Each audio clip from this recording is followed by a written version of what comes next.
और ये जो ईरानी हैं, इनका जो अपना तसव्वुर है, वो मुख्तलिफ है इराकियों से। ये अपनी सारी की सारी इनका बेस बनता है लेबनान के तशय्युओं के साथ। सही है। दोनों में एक फ़र्क है।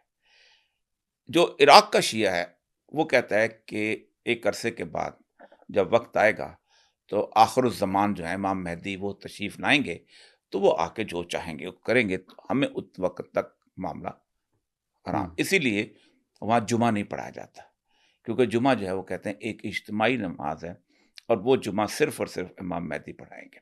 हुँ। इसी तरह मशहद में आप चले जाएँ, तो मशहद में मुसल्ले पे इमाम खड़ा नहीं होता, बल्कि अच्छा। सामने मुकब्बर खड़ा होता है। वो अल्लाहु अकबर, समी अल्लाहु लिमन हमिदा, अल्लाहु अकबर कहता है। वो मुसल्ला खाली रखा जाता है कि मसला जो है इमाम मेहदी का है, जब आएँगे तो हुँ, वो इस पे इमामत करेंगे, इस पे और कोई नहीं बैठ सकता। लेकिन ये जो ईरान का इनकलाब है, जो शियत है, ये उससे मुख्तलिफ है। हुँ। इनका एक तसव्वुर है विलायत फ़क़ीह का, विलायत फ़क़ीह, बिल्कुल।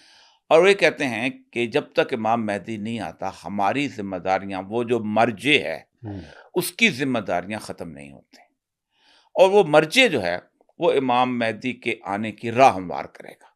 क्योंकि इमाम मेहदी ने कल आना है, उस वक़्त के दौर के लोग जाने, मुझे मेरे दौर के बारे में पूछा जाएगा कि तुमने क्या किया? हुँ, और इस तसव्वुर को सबसे मज़बूत किया था, वो किया था डॉक्टर शरीयती ने। हुँ। डॉक्टर शरीयती ने एक जगह बनाई थी अपना, हुसैनिया इरशाद, सही है। और हुसैनिया इरशाद जो था, उसके अंदर उसने बाकायदा डिबेट्स करवाता था, और वो कहता था कि शियत 2 किस्म की है, तशीए सफ़वी और तशीए अलवी। हुँ, हज़रत अली की शियत और जो सफ़वी ख़ानदान की शियत। एक का रंग सुर्ख है, हज़रत अली का शियत का रंग सुर्ख है, और सफ़वी का रंग काला है। हुँ, हज़रत अली की शियत क़याम है, खड़ा होना, बातिल से मुकाबला करना, और ये गिरिया है। हुँ, तो वो कहता था कि असल शियत जो है अली की शियत है, जिसको यहाँ बदल दिया गया है हुँ, कि आप गिरिया करो, आप इमाम रज़ा के मज़ार के ऊपर शानदार किस्म की ज़री लेके जाओ, उसके पत्ता, लेकिन शियत वो है। उससे फिर हुआ ये कि ये जो ये जो फ़क़ीह विलायत फ़क़ीह वाले थे, इन्होंने उससे रोशनी ली। हुँ। दूसरा, उनको अल्लामा इक़बाल के अशआर जो थे, उन्होंने बहुत रोशनी दी।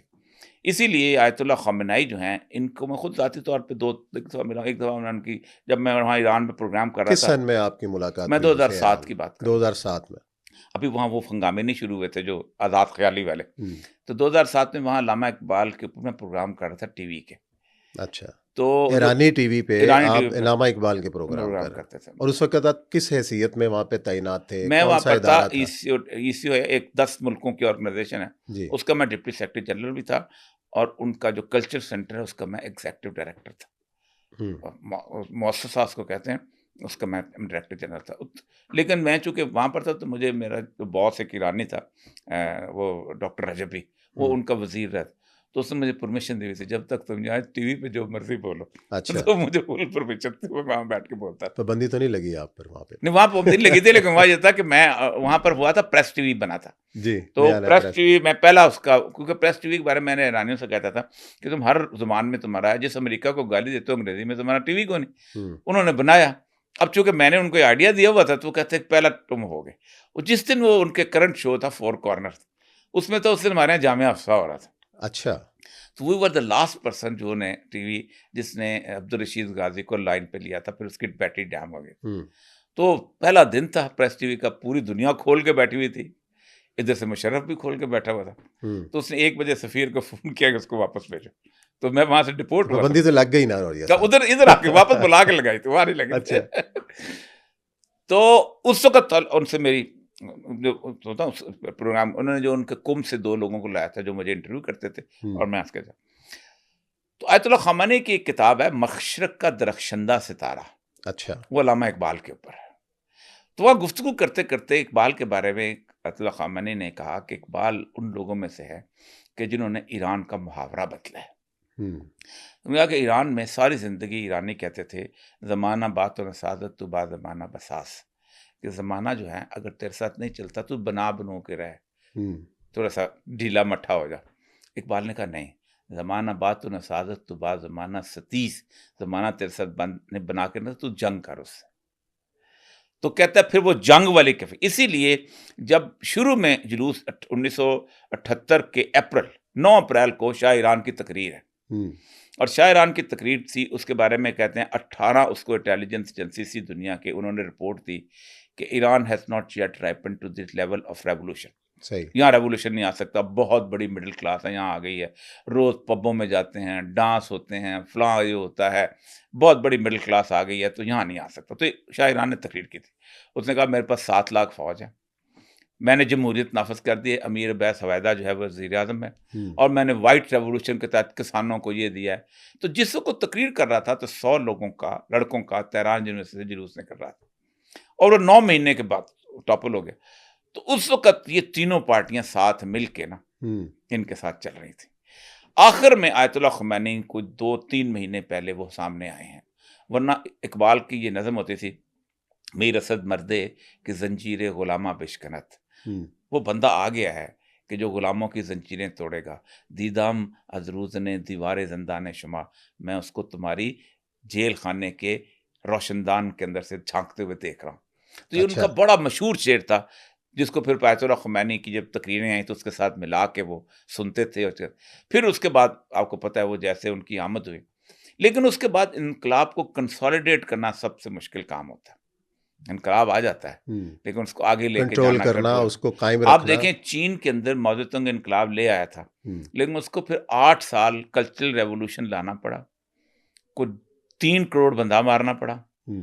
जो अफीमी थे उनको पकड़ते थे, पकड़ के डाल के उसमें अपना जहाज में रखते थे, जहाज डुबो देते थे। 4 3 साढ़े 3 बल्कि लोग तो ज़्यादा समझते हैं, बहुत जुल्म हुआ है। इसीलिए हुआ ये है कि मैं जब चाहे चीन गया था ना, तो माओ ज़ेडुंग का जो है ना, देखा होगा आपने, जी, जी।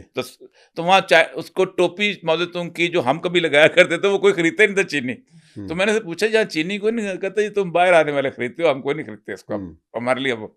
तो वहाँ भी ये हुआ कि कैसे करें। तो इन्होंने सबसे पहले जो इनका टाकरा हुआ वो हुआ तोदे पार्टी के साथ। अच्छा। और मुजाहिदीन खल्क के साथ।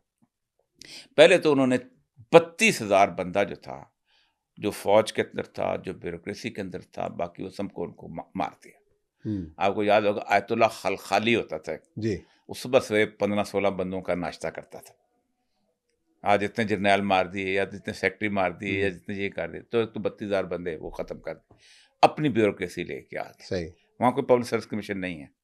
वहाँ अगर सफ़ीर लगना है तो आपको कुम से पर्ची आएगी, आप सफ़ीर लग जाएंगे। उसके बाद उन्होंने इनके साथ मामला करना था, ये बनी सदर वगैरह आपको याद होगा, जी, जी। आदिलज़ादे, ये सारे। इन्होंने उनको कहा कि ये अमेरिकी एजेंट है। वो चीखते थे, हम तो अमेरिका के खिलाफ 25 साल से लड़ रहे हैं। फिर उन्होंने कहा ये अमेरिकी एजेंट भी हैं और मुनाफिकीन भी हैं। अच्छा। क्योंकि असल मसला यह है कि वहाँ अहले तशय्युअ में मुनाफिकीन की बहुत बड़ी, मुनाफिकीन को वो खारजी कहते हैं कि हज़रत अली के खिलाफ, क्योंकि हज़रत अली से अलहदा हुए थे खारजी, तो खारजी क्या 51,000 बंदा हो गया उन्होंने पकड़ा। और आयतुल्लाह ख़ुमैनी का एक ऑर्डर है, एक रात के अंदर उनको फांसी दे दी। उसके बाद इनकलाब की जड़ें मजबूत करने के लिए 2 ऑर्गेनाइजेशन बनाई, एक थी पासदारान इनकलाब और दूसरी थी बसीज। पासदारान इनकलाब वो थे कि जो फौज की तकरीबन रिप्लेसमेंट थी, कि अगर कोई थोड़ा सा भी हमारा इनकलाब को इधर उधर करने के लिए कोई जर्नैल उठता है तो ये पूरी की पूरी फौज के ऊपर एक चेक है। और ये वो थे कि जिनके पास रेगुलर आर्म इतने ज्यादा थे कि जिसके हिसाब है, जिसको कासिम सुलेमानी जिसका हेड था। दूसरा उन्होंने बसीज बनाया, ये वॉलंटियर थे, लेकिन इनको साथ, जैसे हर एनजीओ जो है वो कहते हैं हम वॉलंटियर हैं, लेकिन तनख्वाह सारे ले रहे होते, पूरी दुनिया में ले रहे होते, तो वो तनख्वाह देते थे उनको। इनका काम था मॉरल चेकअप। मतलब मेरे घर में डिश लगी हुई थी, जो मेरा बंदा जो रिपेयर करने के डिश आता था वो बाकी खुफिया भी रिपेयर करता रहता था। अच्छा। तो मेरे साथ उसने मुझे रिक्वेस्ट की हुई थी कि जब मुझे पुलिस वाले पकड़ें तो वो पूछें कि ये अभी आपकी डिश रिपेयर कर दे, तो आप झूठ बोल दीजिए कि मेरी डिश रिपेयर करके गया। अच्छा। तो वो उसका हाथ तीसरे दिन पुलिस वाला को फोन आता था कि, तो फिर एक दिन मुझे पुलिस वाला आ गया, कहता आपकी डिश रोज खराब हुई थी। मैंने कहा मैं क्या करूँ, डिश ईरानी माल है ही ऐसे। हंस पड़ा, कहता मुझे पता है लेकिन हम क्या कर। तो ये मॉरल चेक, गाना कहाँ बज रहा है, औरतें जो है हिजाब, गश्त होता था हिजाब क्यों नहीं ली हुई, ये इस इन दोनों का इतना कंट्रोल हो गया जिसके हिसाब है। फिर जब ये इराक ईरान वॉर शुरू हुई है, उसने इन्होंने और मुतहद कर दिया, उसमें ईरानियन नस्ल जो था ना उसका सामने आया। ये तो हमेशा से नहीं रहा कि ईरान का ईरान और प्राइड है, इराक और अजम का, जो है ना, अजम और अरब का जो था, अरब और सदियों पुरानी तारीख है इनकी। इसीलिए जब अमेरिका ने इराक फतह किया, ईरान को बाकायदा मौका दिया, दे टुक ओवर। और वहाँ जो आयतुल्लाह सिस्तानी के साथ और मुक्तसर से लड़ाई इस बात की हुई थी कि ये ईरानी शियत यहाँ कैसे आ गए, क्योंकि वो सिस्तानी जो है वो विलायत फ़कीह को नहीं मानते। अब 3 नारे लगते हैं हर जुमे में वहाँ पर, जुमे की नमाज के बाद, जैसे हमारे यहाँ जुमे की नमाज के बाद कुछ, वहाँ भी 3 नारे, और ये नारे जुमे की नमाज के बाद जुलूस के तौर पे होते थे। मर्ग बर अमेरिका, अमेरिका पर लानत, मर्ग बर इसराइल, मर्ग बर ज़िद्द विलायत फ़कीह, जो विलायत फ़कीह को नहीं मानता उस पर भी लानत। तो इतना स्ट्रॉन्ग, इसीलिए मैं इनसे कहता था कि उन्होंने जो अपने आप को मजबूत कर लिया है। मतलब ईरानियों के अंदर बाकायदा उनके अंदर घुटन थी।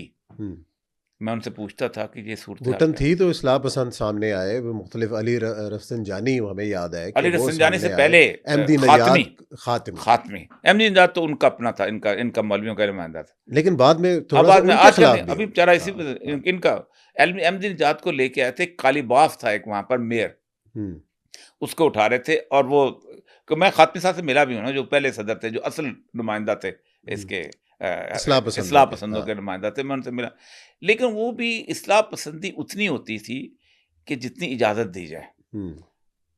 पूरा उसने मौलवियों वाली तालीम हासिल की हो, उसके अंदर कोई रास्ता निकलता है तो निकाल ले। ये जो शाह परस्त थे ना ये लोग, ये काफ़ी थे वहाँ पर। ये ईरानी, ज़ाहिर बात है, आप खुद सोचें कि ऐसी सिविलाइजेशन। तो मैं एक दफ़ा उनसे कहता था कि यार आप क्या करते हो, उनके आयतुल्लाह वगैरह दोस्त थे, ये औरतों को तो मेरी बेटी एक दफ़ा जा रही थी, तो वो बेटी को 11 साल की थी, सबसे छोटी आपको जानते हैं, तो उसने आम दुपट्टा लिया, तो एक खातून आई, उसने ज़ोर से इस्फान पे ना रिपोर्ट यूँ करके उसको सांस बंद होने लग गया। तो मैंने कहा तुम क्या करते हो? उसने कहा नहीं, इसको सही तरह हिजाब लेकर तुम्हें यहाँ। तो मैंने कहा आप क्यों करते हो? तो मुझे कहता आप ईरानियों को नहीं जानते, ये कौम काबू में आ ही नहीं सकती किसी और